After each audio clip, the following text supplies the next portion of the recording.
మనము నిన్న వాగ్దాన భంగంలో కొన్ని పద్యాలు ఆగిపోయామా. ఆ పద్యాలు సందర్భ సహిత వాక్యాలు చెప్పుకున్నాక థర్డ్ లెసన్ చెప్పుకుందాము. కొన్ని పద్యాలు ఉన్నాయి, అవి చెప్పేసుకుందాం మనం. మరి వాగ్దాన భంగం ఎక్కడి వరకు చెప్పుకున్నాము? సుభద్ర ఫస్ట్ ఏం చేసింది? పద్యాలలో ఏం చెప్పుకున్నాం? సుభద్ర ముందుగా ఏం చేసింది? తన అన్న బలరాముడు తన కూతురైనటువంటి శశిరేఖను తన కుమారుడు అభిమన్యుడికి ఇయ్యను అని చెప్పేసి దుర్యోధనుని కుమారుడైనటువంటి లక్ష్మణపుత్రుడికి ఇచ్చి వివాహం జరిపిస్తాను అని చెప్పిన విషయం వినగానే సుభద్ర ఏం చేసింది? శ్రీకృష్ణుడి వద్దకు పరిగెత్తుకుంటూ వెళ్ళింది. జరిగిన విషయాన్నంతా కూడా తెలియజేసింది. తెలియజేసిన తర్వాత శ్రీకృష్ణుడు ఏం చేసిండు? చెల్లెలు బాధపడుతుంది కదా అని చెప్పేసి తన కూతురు విషయంలో స్వతంత్రుడు బలరాముడు, అతన్ని ధిక్కరించేటువంటి అవకాశం వీళ్ళకి లేదు. కానీ అయినా కూడా కొన్ని మంచి మాటలు మాట్లాడి అన్నయ్య మనసును మారుస్తాను అని చెప్పేసి శ్రీకృష్ణుడు ఏం చేశాడు? సుభద్రను వెంట పెట్టుకొని తన అన్న బలరాముడి దగ్గరికి వెళ్ళడం. వెళ్ళిన తర్వాత వాళ్ళ అన్నయ్యకు సాష్టాంగ నమస్కారం చేశాడు. ఇవన్నీ మాట్లాడిన తర్వాత ఏంటి వార్తలు చెప్పు శ్రీకృష్ణ అంటే, శ్రీకృష్ణుడు అంటాడు కదా, నీతి అవినీతి ధర్మములు తెలుసు కదా, ఈ విధంగా రాబోయే చెడ్డను గమనించకుండా నీవు సుభద్రకి చిన్నప్పుడు అంటే పిల్లలు చిన్నగా ఉన్నప్పుడు పాప పుట్టగానే నీ కూతుర్ని చెల్లెలకి ఆనందం కలిగేటట్లు సంతోషం కలిగేటట్లు నమ్మకంగా వాగ్దానం ఇచ్చి వివాహం జరిపిస్తాను నీ కొడుక్కిచ్చి అని చెప్పేసి అప్పుడు మాట ఇచ్చి ఇప్పుడు మాట తప్పడం మంచి పద్ధతి కాదు అని చెప్పేసి శ్రీకృష్ణుడు బలరాముడికి చెప్పడం జరిగింది. చెప్పిన తర్వాత బలరాముడు ఏం చేశాడు? తోకలొక్కిన పాముల బుసగొడుతూ వాళ్ళ మీదకి అరిచాడు. ఏమని చెప్పాడు? నిష్కారణంగా సామ్రాజ్య వైభవంతో తులతూగుతున్న వారికి ఇవ్వకుండా వీలాంటి అడవుల్లో తిరిగే వారికి నేను పిల్లనివ్వను. ఇంకేమన్నాడు? అడవుల్లో తిరిగే వారికి ఇవ్వను, సామ్రాజ్య వైభవంతో ఉన్న వాళ్ళకి ఇస్తాను. నిష్కారణంగా భక్ష్య భోజ్యములను చేతితో దూరంగా నెట్టి చేదు కాయలను తినడం వంటిదే పాండవులతో బంధుత్వము అని నిక్కచ్చిగా చెప్పేశాడు బలరాముడు. అలా చెప్పగానే శ్రీకృష్ణుడు ఏమంటాడు? నీకు మంచి జరగాలని నేను ఈ విషయాలు చెప్పాను. పాండవులు కనుక కోపంతో ఆగ్రహంతో వచ్చినట్లయితే కౌరవుల పరిస్థితి ఏంటి అనే విషయం ఒకసారి గుర్తు చేసుకో. ఇప్పుడు వాళ్ళ సంపదలు లేకపోవచ్చు, కానీ వాళ్ళు కనుక ఆగ్రహంతో వస్తే కౌరవుల పరిస్థితి ఘోరంగా ఉంటుంది. నీకు మంచి చేయాలని నేను చెప్పే మాటలు నీకు అర్థం కావట్లేదు. నీకు నచ్చిన వాళ్లకు నీకు అనుకూలతకిచ్చి నీ బిడ్డను వివాహం చేసుకో అని చెప్పేసి శ్రీకృష్ణుడు సుభద్రతో ఏమంటాడు? ఇక అన్న నీకు కోడలుగా తన కూతుర్ని ఇవ్వడానికి తెలుసుకో అని చెప్పేసి సుభద్రతో చెప్పి వెళ్ళిపోతాడు శ్రీకృష్ణుడు. అప్పుడు సుభద్ర ఏం చేసింది? ఇంతసేపు శ్రీకృష్ణుడితో చెప్పిపించింది, తను మాట్లాడింది, ఇవన్నీ సాధ్యం కాలేదు కాబట్టి ఇప్పుడు ఏమైంది? ప్రార్థిస్తుంది వాళ్ళ అన్నయ్యను బాధతో అడుగుతుంది. ఏమని అడుగుతుంది? పాండవులంతా కూడా అడవుల దారి పట్టినా కూడా ఆ బాధ మనస్సులో ఉన్నా కూడా తను ఒకే ఒక ఆశతో బతుకుతుంది. ఏంటి ఆ ఆశ? తన అన్న కూతురు శశిరేఖను తన కొడుకు అభిమన్యుడికి ఇచ్చి వివాహం చేస్తాడు అనేటువంటి ఒకే ఒక ఆశతో బతుకుతున్నాను. ఇలా నువ్వు వాగ్దానం ఇచ్చి ఇప్పుడు ఈ విధంగా చేస్తే మంచి పద్ధతి కాదు, నీకు ధర్మము అధర్మం తెలుసు కదా అని చెప్పేసి సుభద్ర పరి విధాల అన్నని అడిగింది, విన్నవించింది. అడుగుతూ ఉంటే బలరాముడు ఏం చేశాడు?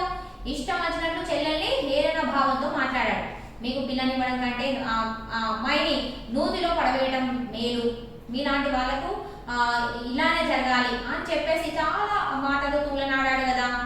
అవన్నీ మాట్లాడిన తర్వాత సుభద్ర ఏమంటున్నది? మరి సుభద్ర ఏమని అన్నది అంటే, ఈ విధంగా హేళన భావంతో మాట్లాడిన తర్వాత సుభద్ర ఒకటే మాట అంటది. ఏంటంటే, ఒకప్పుడు నువ్వు వాగ్దానం ఇచ్చావు పండితులు సోదరులు అందరి ముందు కూడా, నీ కూతుర్ని నా కొడుక్కిచ్చి వివాహం జరిపిస్తానని చెప్పిన మాట అది నిజమే అని నేను నమ్మిన.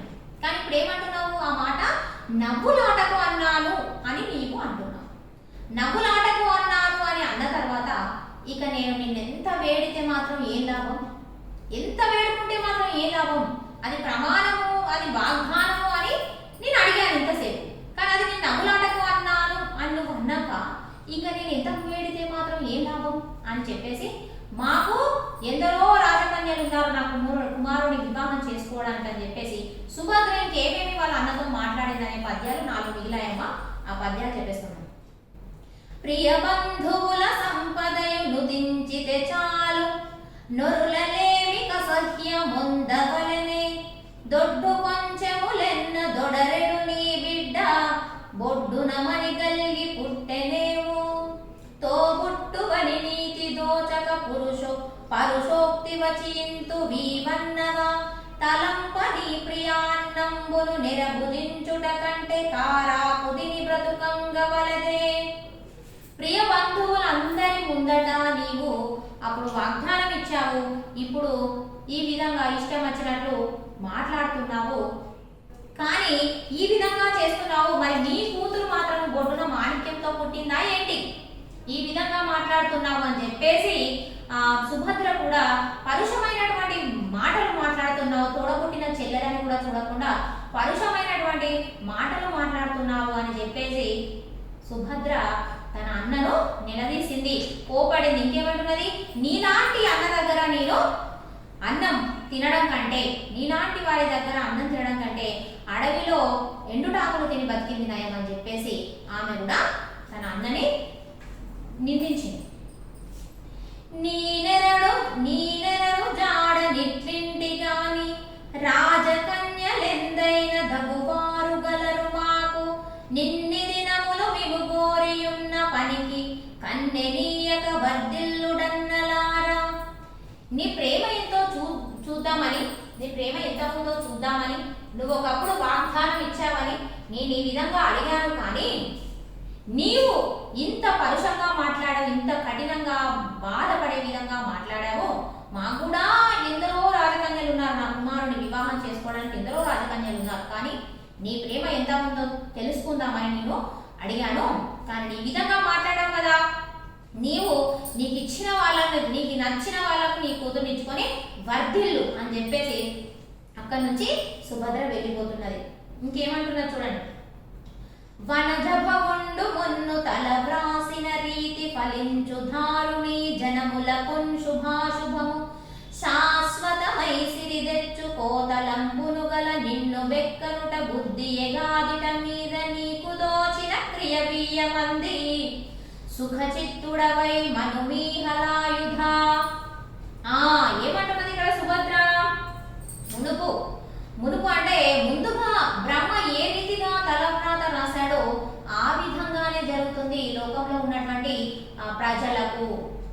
అంటే ముందుగా బ్రహ్మ ఏ విధంగా తలవ్రాత రాస్తాడో లోకంలో ఉన్నటువంటి జనాలకు ఆ విధంగానే శుభాశుభాలు కలుగుతాయి. మరి నీకు నచ్చినటువంటి వ్యక్తులకు, ఎందుకంటే నువ్వు సంపదలను ఆశిస్తున్నావు కదా, ఎప్పటికీ సంపదలతో తులతుగే వాళ్ళకు నీకు నచ్చినటువంటి వాళ్ళకు ఇచ్చుకొని నీవు వర్ధిల్లు అని చెప్పేసి ఆమె మాట్లాడింది.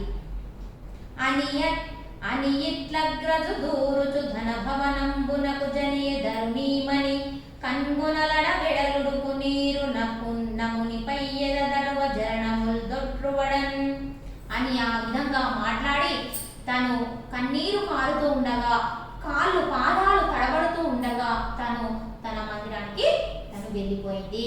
సుభద్ర ఈ విధంగా తన అన్నని అనేసి వెళ్ళిపోయింది అనమాట. అంటే తోడబుట్టిన చెల్లెలతోని ఒక అన్న కఠినంగా మాట్లాడకూడదు కదా, అంత హేళన భావంతో తన అత్తగారి వాళ్ళను, ఆ కుంతి పుత్రులైనటువంటి పాండవులను ఆ విధంగా తూలనాడము, చెల్లెను ఈ విధంగా మాట్లాడము, తను ఇచ్చినటువంటి వాగ్దానానికి భంగం కలిగించడము, ఇదంతా కూడా బలరాముడు చేసినటువంటి పొరపాటు. కాబట్టి సుభద్ర కూడా ఏమైంది, అతన్ని మంచిగానే మాటలు మాట్లాడి అతన్ని ఏ విధంగా కడగాలో ఆ విధంగా అతని మాటలతో కడిగేసింది. ఇది చాలా గొప్పగా రాశారు మన వాగ్దాన భంగం ఆసురి మరింగటి నరసింహాచార్య గారు. కాబట్టి ఇదమ్మా వాగ్దానానికి భంగం ఏ విధంగా కలిగించాడు బలరాముడు అనేది మనం ఈ పాఠ్యాంశం ద్వారా తెలుసుకున్నాం. మరొక సందర్భ సహిత వాక్యాలు మిగిలాయమ్మా, సందర్భ సహిత వాక్యాలు చెప్పేసుకుంటే మనకు ఈ పాఠ్యాంశం కంప్లీట్ అవుతుంది. మరి సందర్భ సహిత వాక్యాలు చూద్దామా. మొదటి సందర్భ సహిత వాక్యం చూడండి, తెగు నా పాండవుల తోడ నిక బాంధవమున్. ఇక్కడ చూడండి అమ్మా, మనకు ఎప్పుడు కూడా ఒక పాఠ్యాంశానికి సందర్భ సహిత వాక్యం ఇచ్చినప్పుడు ఆ వాక్యం యొక్క అర్థం ఏంటి అని ఫస్ట్ ఆలోచించాలి. అర్థం ఆలోచించిన తర్వాత దాన్ని బట్టి మన కవి పరిచయం అయితే ఏ సందర్భ సహిత వాక్యకైనా ఆ పాఠ్యాంశానికి సంబంధించిన వాక్యం వచ్చినప్పుడు అందులో ఎన్ని సందర్భ సహిత వాక్యాలు ఉన్నా, 10 ఉన్నా 20 ఉన్నా కూడా అది ఇప్పుడు వాగ్దాన భంగం లెసన్కి సంబంధించిన సందర్భ సహిత వాక్యం అనుకోండి. కవి పరిచయం అన్నింటికీ సేమ్ ఉంటుంది, ఒకే విధంగా ఉంటుంది. కవి పరిచయం అన్నిటికీ ఒకే విధంగా రాస్తాం. సందర్భం అంటే ఎవరు ఎవరితో మాట్లాడుతున్నారు, ఎవరు ఎవరితో ఏం చెప్తున్నారు ఆ సందర్భంలోనిది రాస్తాం. తర్వాత తాత్పర్యం రాస్తాం. తాత్పర్యాన్ని అర్థం అని హెడ్డింగ్ పెట్టచ్చు, భావం అని కూడా రాయొచ్చు. తాత్పర్యం, భావం, అర్థం మూడు ఒకటే. అయితే ఇప్పుడు మనకి ఇచ్చినటువంటి సందర్భ సహిత వాక్యం తెగున పాండవులతోడ నిక బాంధవమున్. ఈ మాట ఇప్పుడు కవి పరిచయం రాయాలి కదా. ఫస్ట్ కవి పరిచయం ఏం రాస్తాం మరి? ఇది రాసినటువంటి కవి ఎవరు? ఆసూరి మరింగంటి నరసింహాచార్య గారు కదా. కాబట్టి ఏం రాయాలి? ఈ వాక్యము ఆసూరి మరింగంటి వెంకట నరసింహాచార్య గారు రాసినటువంటి తాళంకానందిని పరిణయంలోని చతుర్థాశ్వాసం నుండి తీసుకోబడిన వాగ్దాన భంగము అనేటువంటి పాఠ్యాంశంలోనిది అని రాస్తాం. ఇందులో ఉన్నటువంటి ప్రతి సందర్భ సహిత వాక్యకి కవి పరిచయం ఇది, అంతే కదా. కవి ఎక్కడి నుంచి తీసుకున్నాడు ఈ పాఠ్యాంశాన్ని? తాళంకానందిని పరిణయంలోని చతుర్థాశ్వాసం నుండి తీసుకున్నాడు కాబట్టి అదే రాయాలి. ఈ వాక్యము ఆసూరి మరింగంటి వెంకట నరసింహాచార్య గారు రచించిన తాళంకానందిని పరిణయంలోని చతుర్థాశ్వాసం నుండి తీసుకోబడిన వాగ్దాన భంగం అనేటువంటి పాఠ్యాంశంలోనిది అని మనము చెప్తాం. తర్వాత ఈ మాట ఎవరంటున్నారు? సుభద్ర తన అన్న బలరాముడితో మాట్లాడుతున్నటువంటి సందర్భంలోనిది అని, తన అన్నతో మాట్లాడుతున్నటువంటి సందర్భంలోనిది అని రాయొచ్చు. ఏమంటున్నాడు ఇక్కడ? తెగున పాండవులతోడ నిక బాంధవము. ఈ విధంగా మాట ఇచ్చి ఇప్పుడు మాట తప్పుతున్నాడు కదా బలరాముడు, తన కూతుర్ని సుభద్ర కొడుకు ఇస్తానని చెప్పాడు. మాట తప్పితే ఏమైతుంది? ఆ కూతుర్ని, ఇప్పుడు బలరాముడి యొక్క కూతుర్ని ఈ సుభద్రకు కోడలుగా చేయడు కదా. చేయకపోతే మీద వీళ్ళ బంధుత్వం అనేది మొత్తం కూడా తెగిపోతుంది. అదే బలరాముడి కూతుర్ని సుభద్ర కొడుకు ఇచ్చారనుకోని వాళ్ళ బంధుత్వం అనేది బలపడుతుంది. ఇప్పుడు బంధుత్వం అనేది తెగిపోయే అవకాశం ఉంది అనేటువంటి విషయాన్ని ఇక్కడ చెప్పడం జరిగింది. అది తాత్పర్యం రాస్తే సరిపోతుంది. తర్వాత రెండవ సందర్భ సహిత వాక్యం చూద్దాం. తెలియని ధర్మములు త్రిజగతి స్థలి గలవే. తెలియని ధర్మములు త్రిజగతి స్థలి గలవే అంటే ఈ ముల్లోకాలలో మీకు తెలియని ధర్మములు ఉన్నాయా? ఈ వాక్యం యొక్క అర్థం ఏంటంటే ఈ ముల్లోకాలలో మీకు తెలియని ధర్మములు లేవు కదా అని అంటారు. అంటే ఇది ఎవరెవరితో అన్నాడు? సుభద్ర శ్రీకృష్ణుడికి వెళ్ళి అన్న బలరాముడి గురించి మాట్లాడుతున్న సందర్భంలో కవి పరిచయం మీద సేమ్ రాస్తాము, సందర్భం ఏం రాస్తాము? తన అన్న బలరాముడి గురించి సుభద్ర శ్రీకృష్ణుడి దగ్గర మాట్లాడుతున్న సందర్భంలో తాత్పర్యం ఏం రాస్తాము? ఇక్కడ ఏమంటున్నారు? తెలియని ధర్మములు లేవు కదా అంటే ఒకప్పుడు వాగ్దానం ఇచ్చి ఇప్పుడు ఆ వాగ్దానాన్ని తప్పుతున్నారు. మరి నీతి అవినీతి ధర్మములు ఏంటో తెలుసు కదా, మరి ఇలా చేస్తున్నాడు బలరాముడు అని శ్రీకృష్ణుడికి చెబుతున్నది ఎవరు? సుభద్ర. సరే, తర్వాత సందర్భ సహిత వాక్యం చూద్దాం. పలుకు బొంక చేసే పాపమనక. ఒకప్పుడు ఈ సందర్భము ఏంటంటే కవి పరిచయం రాస్తాం. సందర్భం ఏంటంటే పలుకు బొంక చేసే పాపమనక అంటే తాను ఇచ్చినటువంటి వాగ్దానాన్ని పలుకు అప్పుడు మాట్లాడినటువంటి మాటలకు ఇప్పుడు తప్పు, తను వాగ్దానాన్ని భంగం చేస్తున్నాడు కదా, అది పాపమని తెలియకుండా చేస్తున్నాడా మరి ఏంటి అని అర్థం అన్నమాట. అంటే మాట ఇచ్చి మాట తప్పడం మహాపాపం. మాట ఇచ్చి మాట తప్పడం అనేది మహాపాపం. మరి తను పలుకు అప్పుడు ఇచ్చినటువంటి పలుకు బొంక చేస్తున్నాడు అంటే బొంకుతున్నాడు అని అర్థం. వాగ్దానాన్ని భంగం చేస్తున్నాడు, అది పాపం అని తెలియదా మరి అని అర్థం అన్నమాట. ఈ మాట ఎవరెవరితో అంటున్నారు? సుభద్ర శ్రీకృష్ణుడితో తన అన్న బలరాముడు గురించి మాట్లాడుతున్న సందర్భంలో చెప్తున్నది. ఈ విధంగా తన కుమారుడు అభిమన్యుడికి శశిరేఖను ఇవ్వకుండా ఈ విధంగా దుర్యోధనుడి కుమారుడైన లక్ష్మణ పుత్రుడికి ఇస్తున్నాడు. మరి అది అప్పుడు ఒకప్పుడు వాగ్దానం ఇచ్చాడు కదా, తన వాగ్దానానికి తానే భంగం చేస్తున్నాడు, అబద్ధాలు ఆడుతున్నాడు అని తాత్పర్యం రాస్తే సరిపోతుంది. తర్వాత చూడండి. వృధా ప్రామాణ్యోక్తులు బల్కకుందురు కదా పాపాది భీతిన్ మదిన్. కవి పరిచయం సేమమా ఒకే విధంగా ఉంటుంది అన్నిటికీ. సందర్భం వచ్చేసి ఇది ఎవరు? ఈ వాక్యానికి ఫస్ట్ అర్థం ఏంటి? ఏమంటున్నాడు? వృధా ప్రామాణ్యోక్తులు బల్కకుందురు కదా పాపాది భీతిన్ మదిన్ అంటే అప్రామాణ్యమైనటువంటి మాటలను పాపభీతితో ఎవరు మాట్లాడరు, మంచి వాళ్ళు మాట్లాడరు కదా.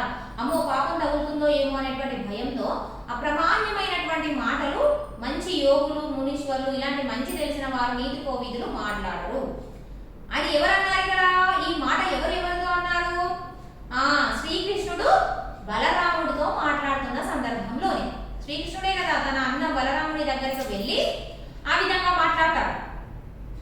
ఏమంటాడు? నేను ఒకటి విన్నాను, వినరాని మాట విన్నాను, అప్రామాణ్యమైనటువంటి మాటలు నీతి కోవితులు పండితులు ఇలాంటి వారు మాట్లాడరు. ఎందుకు మాట్లాడరు? పాప భీతితోని. ఇలాంటి మాటలు మాట్లాడితే పాపం తగులుతుంది అనేటువంటి భయంతో మాట్లాడరు కదా. మరి నేను విన్నాను, ఇలాంటి అప్రామాణ్యమైనటువంటి మాటలు మీరు మాట్లాడుతున్నారని నేను విన్నాను, మీకు నీతి అవినీతి ధర్మంలో తెలుసు కదా అని చెప్పేసి శ్రీకృష్ణుడు బలరాముడితో మాట్లాడాడు. అది తాత్పర్యం రాస్తే సరిపోతుంది. తర్వాత సందర్భ సహిత వాక్యం చూడనమ్మా. ఎల్ల విధంబులను విశదమే కదా నీతి అనీతి ధర్మముల్. ఇది కూడా అదే శ్రీకృష్ణుడు బలరాముడితో మాట్లాడుతున్న సందర్భంలోనిది సందర్భం. తాత్పర్యం వచ్చేసి ముందు వచ్చే చెడ్డను గమనించకుండా చెల్లెలు సుభద్రకు సంతోషం కలిగేటట్లుగా నీవు ఒకప్పుడు మాట ఇచ్చి ఇప్పుడు ఆ మాట తప్పడము మంచి పద్ధతి కాదు, నీకు నీతి అవినీతి ధర్మములు తెలుసు కదా అని శ్రీకృష్ణుడు బలరాముడితో అన్నాడు. అది తాత్పర్యం రాస్తే సరిపోతుంది. తర్వాత చూడండమ్మా 6వ సందర్భ సహిత వాక్యం. సుఖంభునకేమిటి తక్కువయ్యేది. మళ్ళీ కవివర్షం సేమ్ రాస్తాం. సందర్భం వచ్చేసి బలరాముడు శ్రీకృష్ణుడితో మాట్లాడుతున్న సందర్భంలో. అందుకే అంటున్నా వాక్యం యొక్క వాక్యాన్ని అర్థం చేసుకుంటే ఓన్గా సందర్భాలు రాసేయచ్చు. ఇది ఏమంటున్నా? సుఖంబుకి ఏం తక్కువైంది అని అన్నారు.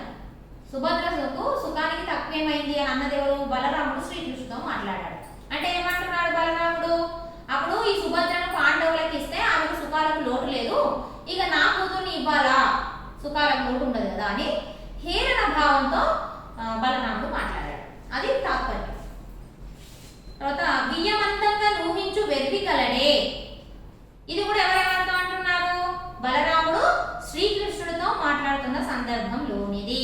తాత్పర్యం ఏంటి? నిష్కారణంగా భక్ష్యభోజ్యములను చేతితో నెట్టివేసి చేదు కాయలను ఎవరైనా తింటారా? సామ్రాజ్య వైభవంతో ఉన్నటువంటి వాళ్ళని వదిలిపెట్టి అడవుల్లో తిరిగే వారికి పిల్లనిస్తారా? అలాంటి వెర్రివాడు ఎవరైనా ఉంటారా అని తాత్పర్యం రాస్తే సరిపోతుంది. తర్వాత చూడండి సందర్భ ముఖ్యం. ఎయ్యది గతించునో తెలియనవునే మహాత్ములకైన నగ్రజ. అంటే ఏంటి? ఇది ఎవరెవరితో అంటున్నాడు? శ్రీకృష్ణుడు బలరాముడితో మాట్లాడుతున్న సందర్భంలోనిది. కవిపరిచయం ఏం రాస్తాం? మరి ఫస్ట్ ముందుగా కవిపరిచయం రాస్తాం. ఏం రాస్తాం? ఈ వాక్యము ఆసూరి వరంగంటి వెంకట నరసింహాచార్య గారు రచించిన తాళాంకానందిని పరిణయంలోని చతుర్థాశ్వాసం నుండి తీసుకోబడిన వాగ్దాన భంగము అనేటువంటి పాఠ్యాంశంలోనిది అని రాస్తాం. సందర్భం ఏంటి? శ్రీకృష్ణుడు బలరాముడితో మాట్లాడుతున్న సందర్భంలోనిది. శ్రీకృష్ణుడు ఏమంటున్నాడు? దైవం ఏం తలిస్తే అది జరుగుతుంది. ఏం జరిగి ఉన్నదో ఆ దైవానికి తెలుసు కదా, అది దైవానికి తెలుసు. ఎంతటి మహాత్ములకైనా కూడా తెలియదు అని ఏం జరుగుతుంది, ఏం జరగబోయేది ఇవన్నీ కూడా మహాత్ములకైనా తెలియదు అని భావం. ఆ మాట ఎవరన్నారు? మరి శ్రీకృష్ణుడు అంటారు. జరగబోయేది తెలుసు, జరిగే కార్యం అన్ని తెలుసు, జరిగేది తెలుసు, జరగబోయేది తెలుసు శ్రీకృష్ణుడికి. అని ఏమంటున్నాడు? దైవయోగం ఏ విధంగా ఉన్నదో గొప్ప గొప్ప మహాత్ములకైనా కూడా తెలియనిది అని చెప్పడం జరిగింది. అది తాత్పర్యం. తర్వాత మళ్ళీ అది కూడా అదే. అంటే ఇక్కడ మహాత్ములకైనా తెలియదు, భగవంతుడు ఏమనుకుంటున్నాడు అనే విషయం ఎవరికి తెలియదు, మహాత్ములకైనా తెలియదు. అదే విధంగా ఇది కూడా మళ్ళీ అదే తాత్పర్యం వస్తుందమ్మా. దైవయోగం అది ఎట్లు గలదో, దైవయోగం అది ఎట్లు గలదో అంటే ఇది కూడా శ్రీకృష్ణుడు బలరాముడితో మాట్లాడుతున్న సందర్భంలోనిది అని రాసేసి దైవం ఏం తలిస్తే అదే జరుగుతుంది. ఏదైనా కూడా ఆ భగవంతుడు ఏమనుకుంటే అదే జరుగుతుంది. మనం ఎవరం ఊహించలేమో, భగవంతుడు ఎలా రాస్తే అలాగే జరుగుతుంది అని తాత్పర్యం. అయితే అక్కడ ఏమంటాడంటే సుభద్రతోని శ్రీకృష్ణుడు అంటాడు, ఇక ఏం జరుగుతుందో చూద్దాం. ఎట్లాగో అన్న బలరాముడు తన కూతుర్ని నీ కొడుకు ఇవ్వనంటున్నాడు, ఇక దైవం ఏం నిర్ణయం తీసుకుంటుందో చూద్దామని చెప్పేసి శ్రీకృష్ణుడు సుభద్రకు చెప్పి వెళ్ళిపోతున్నాడు. అది తాత్పర్యం రాసి సరిపోతుంది. తర్వాత 10వ సందర్భ సహిత వాక్యమా. చీకటి వెన్నెల కాదా, చీకటి వెన్నెల కాదా. ఈ మాటలు, ఈ వాక్యము చీకటి అనేది వెన్నెల కాకుండా పోతుందా అనేటువంటి మాటలు ఎవరన్నారు? సుభద్ర సుభద్ర బలరాముడితో మాట్లాడినటువంటి సందర్భంలోని రాసేసి తాత్పర్యం ఏం రాస్తాం? తాత్పర్యం ఏం రాస్తాం మరి? సుభద్ర తన అన్న బలరాముడు శశిరేఖను తన కుమారుడి నుంచి వివాహం చెయ్యను అని అన్నప్పుడు సంపదలు, కౌరవుల సంపదలు చూసి వాళ్ళకు పిల్లనిస్తావు అంటున్నావు కదా, కానీ మాకు ఇప్పుడు సంపదలు లేవనే మాకు పిల్లనివ్వడం లేదు కదా, చీకటి వెన్నెల కాకుండా పోతుందా? లోకంలో ఉండేటువంటి జనాలకు క్షణంలో సంపదలు పెరుగుతాయి, క్షణంలో తగ్గుతాయి, కానీ నీవు ఇలా చేస్తున్నావు అని చెప్పేసి తన అన్న బలరాముడికి చెప్పింది. అది తాత్పర్యం రాస్తే సరిపోతుంది. అంటే ఇక్కడ చీకటి వెన్నెల కాకుండా పోతుందా అంటే కష్టం అనేది ఎప్పటికీ కష్టంగానే ఉంటుందా? సుఖం రాకుండా పోతుందా? సంపదలు అనేటివి ఎప్పుడు ఒకరి సొత్తేనా? సంపదలు ఇవాళ క్షణంలో తగ్గుతాయి, క్షణంలో పెరుగుతాయి, ఎప్పుడు ఒకే రకంగా ఉండదు. చీకటి అంటే ఎప్పటికీ చీకటే ఉండదు కదా, రాత్రి చీకటి అవుతుంది, తెల్లారిపోతున్నా మళ్ళీ ఉదయం వచ్చేస్తూనే ఉంటుంది. చీకటి ఉన్నప్పుడు కష్టం, వెలుగు వచ్చినప్పుడు సుఖం. ఏ విధంగా ఉదయం చీకటి, వెలుతురు చీకటి ఏ విధంగా తిరుగుతూ ఉంటాయో మనిషి యొక్క జీవన చక్రంలో కష్ట సుఖాలు ఆ విధంగా తిరుగుతూ ఉంటాయి. ఎప్పటికీ కష్టమే ఉండదు, ఎప్పటికీ సుఖమే ఉండదు. సుఖం వెనుక కష్టం ఉంటుంది, కష్టం వెనుక సుఖం ఉంటుంది. అది గుర్తుపెట్టుకోవాలి. ఆ విషయాన్ని సుభద్ర తన అన్నకి తెలియజేసింది. ఇక్కడ కొంతమంది అనుకుంటుంటారు మరి ఎప్పటికీ కష్టమేనా అని అనుకుంటుంటారు, కానీ అది రాంగ్. చీకటి ఉన్నది అంటే వెలుతురు ఖచ్చితంగా ఉంటుంది, కష్టం ఉన్నది అంటే సుఖం ఖచ్చితంగా ఉంటుంది. కష్టంలోనే ఉన్నారని ఎప్పుడు అనుకోకూడదు, సుఖం ఖచ్చితంగా ఉంటుంది. ఏ విధంగా ఉదయం రాత్రి, పగలు రాత్రి ఏ విధంగా అవుతుందో కష్టం సుఖం ఖచ్చితంగా వస్తుంది. కాకపోతే వెయిట్ చేయాలంటే ఓపిక. కాబట్టి ఇక్కడ చీకటి వెన్నెల కాదా అనేటువంటి విషయాన్ని సుభద్ర తన అన్నకి తెలియజేస్తుంది. సంపదలను, తుచ్చ సంపదలను ఆశపడి అభిమన్యుడికి పిల్లనివ్వకుండా వేరే కౌరవుల దుర్యోధన పుత్రుడికి ఇస్తా అన్నాడు కాబట్టి మాట్లాడాల్సి వచ్చిందన్నమాట. తర్వాత చూడమ్మా, మీ ఓటుల కిచ్చు కంటే తెగబుద్ధిని నూతిని ద్రోయ తొప్పగునా. ఈ వాక్యం అర్థం ఏంటి? బలరాముడు మీలాంటి వాళ్ళకి పిల్లనిచ్చే కంటే ఆ బిడ్డని నూతిలో, బావిలో పడవేయటం మేలు అన్నాడు. ఈ మాట బలరాముడు అన్నాడు. ఎవరితో? సుభద్రతో అన్నాడు. బలరాముడు సుభద్రతో మాట్లాడుతున్న సందర్భంలోనిది. మరి తాత్పర్యం ఏం రాస్తాం? మీలాగా తిండి బట్ట లేక అడవుల్లో చీకాకు పడి తిరుగుతూ ఉన్నారు, మీకే బట్ట తిండి లేక చికాకు పడుతుంటే అడవుల్లో కొండల్లో కోనల్లో తిరిగే వాళ్ళు మీరే ఇబ్బంది పడుతుంటే ఇక మీ కూడలు లేక తక్కువైందా? మీలాంటి వాళ్ళకు నా కూతుర్ని ఇచ్చే కంటే ఆమెను బావిలో పడవేయడం మేలు అని బలరాముడు సుభద్రను అన్నాడు. అది తాత్పర్యం రాస్తే సరిపోతుందమ్మా. ఇంకా రెండు ఉన్నాయి సందర్భ సహిత వాక్యాలు. కోడలు లేకున్నా గొరత గలవరించిందవేమో. కోడలు లేకుంటే మీకు తక్కువైందా? ఇంతకుముందు వచ్చిన తాత్పర్యం ఇక్కడ కూడా వచ్చేస్తుంది. ఈ మాట కూడా బలరాముడు సుభద్రతో మాట్లాడుతున్న సందర్భంలోనిది. తాత్పర్యం ఏంటి? మీకే తిండికి బట్టకు అన్నిటికీ కష్టంగా ఉండి పాండవులు అడవుల్లో కొండల్లో కోనల్లో తిరుగుతున్నారు, మీకు ఒక కోడలు లేక తక్కువైందా అని మాట్లాడారు. అది తాత్పర్యం. పేదలు కుంతి సుతులంచు బల్కుటలు మీదంగానగా నెయ్యడిన్. ఈ మాట ఏంటి? దీని అర్థము కుంతి పుత్రులు పేదవాళ్ళు, సంపదలు లేని వాళ్ళు అనేటువంటి మాటల ఫలితము నీకు త్వరలో తెలుస్తుంది అని సుభద్ర బలరాముడితో మాట్లాడుతున్నారు. ఈ వాక్యం అర్థం ఏంటి? ఎప్పటికీ పదే పదే బలరాముడు అదే మాట అంటున్నాడు కదా, కూటికి లేని వాళ్ళు, పేదవాళ్ళు అని తులనాడాడు మాటలతో. ఆ మాటలు ఆమె బాధపడింది. ఆ బాధతో ఆమె అంటున్నది, కుంతి పుత్రులను పేదవాళ్ళు అనేటువంటి మాటల ఫలితము నువ్వు అనుభవిస్తావు అని చెప్పింది అనమాట. ఆ విషయం అంటే ఇక్కడ సుభద్ర బలరాముడితో మాట్లాడిన సందర్భంలోనిది. మరి తాత్పర్యం ఏంటి?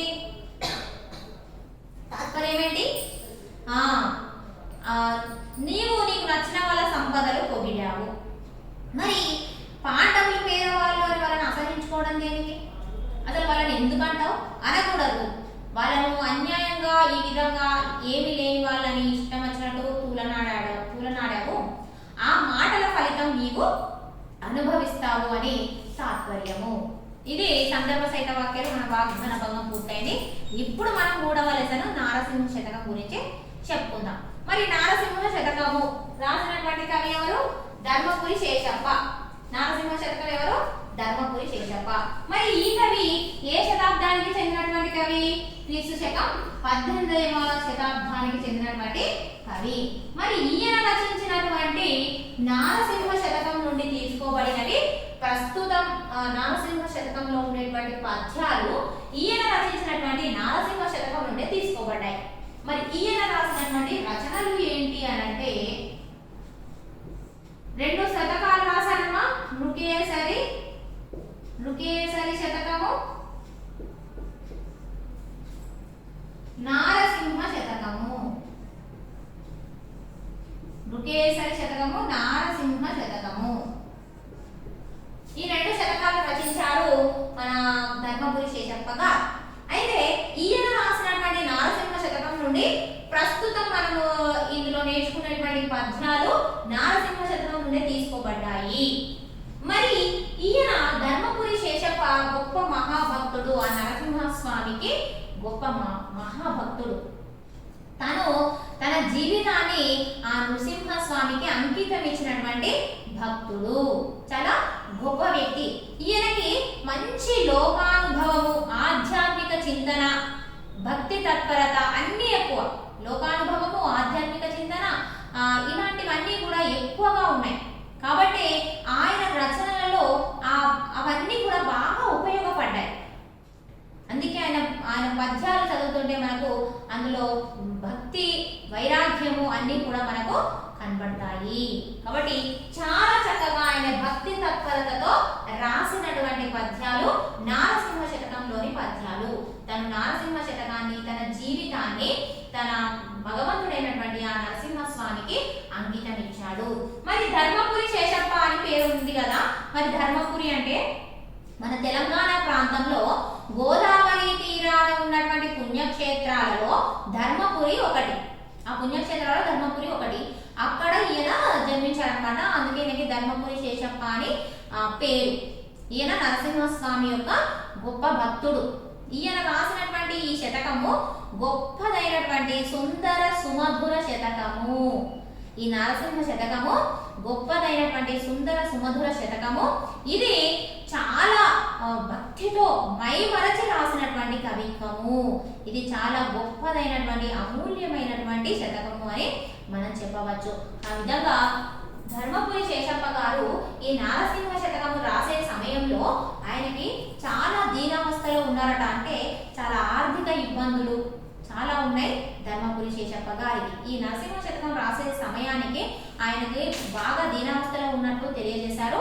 ఆ దీనావస్థలో ఉన్నా కూడా, అంత ఆర్థికమైనటువంటి పరిస్థితుల్లో ఇబ్బందుల్లో ఉన్నా కూడా ఆయన ఎవరిని నేను యాచించను, అంటే ఎవరిని నేను అడగను అని అంటే ఉదర పోషణ కోసం, అంటే ఉదర పోషణ కోసం ఎవరిని యాచించను అన్నాడు. అంటే ఆకలికి, ఉదరం అంటే కడుపు, కడుపు ఆకలి తీర్చడానికి, ఆకలి మంటను తీర్చుకోవడానికి ఎవరిని నేను యాచించను అన్నాడు. ఉదర పోషణ కోసం నేను ఎవరిని యాచించను, నాకు ఆ నరసింహుడే దిక్కు అని ఆయన ఖచ్చితంగా తెలియజేసినటువంటి గొప్ప భక్తుడు ధర్మపురి శేషప్ప. మరి ఆయన రాసినటువంటి ఈ నరసింహ శతకంలోని పద్యాలు మనం తెలుసుకుంటాం. ఈ పద్యాల ద్వారా భక్తి మనకు తెలుస్తుంది. నరసింహస్వామి పట్ల ధర్మపురి శేషప్పకు ఎంత భక్తి తత్పరత ఉందనేది మనకు ఆ పద్యాల ద్వారా అవగతం అవుతుంది. సరే చూద్దామమ్మా మళ్ళీ ఒకసారి ధర్మపురి శేషప్ప గురించి. ధర్మపురి శేషప్ప గారు గొప్ప భక్త కవి అని చెప్పొచ్చు, మహాభక్తుడు. ఆయన ఎవరి భక్త కవి? మరి నరసింహస్వామి యొక్క భక్తుడు. ఈయన 18వ శతాబ్దానికి చెందినటువంటి కవి. ఆయన రాసినటువంటి శతకాలు నృకేసరి శతకము, నారసింహ శతకము. నారసింహ శతకం నుండే ప్రస్తుతం మనం నేర్చుకుంటున్నటువంటి పద్యాలు ఆయన రచించినటువంటి నారసింహ శతకం నుండే తీసుకోబడినవి. సరే, ఈయన రాసినటువంటి ఈ నారసింహ శతకము చాలా చక్కటి, మంచి సుందర సుమధురమైనటువంటి శతకము. చాలా ధారాశుద్ధితో, రసవంతంగా, చాలా చక్కగా, మనోహరంగా రాశాడు పద్యాలను. ఆ ధారాశుద్ధి అనేది చాలా బాగా అలవాటైంది. ధారాశుద్ధి అంటే చక్కగా పదాల వరుస అనేది చక్కగా ధారాళంగా రాస్తూ ఉంటారనమాట. అది ఎలా అలవాటైంది మరి మన ధర్మపురి శేషప్పకు అంటే ఆయనకు బాగా లోకానుభవం, మంచి లోకానుభవము, ఆధ్యాత్మిక చింతన, భక్తి ఇవన్నీ ఎక్కువగా ఉన్నాయి కాబట్టి ఈ ధారాశుద్ధి అనేది బాగా అలవాటైందనమాట. వాటి వల్ల ఇది ఎక్కువగా ఆయనకు మంచిగా వచ్చింది అని అర్థం. సరే, మరి పద్యాలు చూద్దామా? ఈ పద్యాలన్నీ కూడా భక్తులను పరవశింపచేసే విధంగా చాలా చక్కగా ఉన్నాయి. లోకానికి మంగళ తోరణం కట్టినట్లుగా చాలా చక్కటి పద్యాలను రాశారు ధర్మపురి శేషప్ప గారు. పద్యం చూద్దామమ్మా. నరసింహ నీ దివ్య నామ మంత్రము చేత దురిత జాలములన్నీ దోలవచ్చు. నరసింహ నీ దివ్య నామ మంత్రము చేత బలువైన రోగముల్ పాపవచ్చు.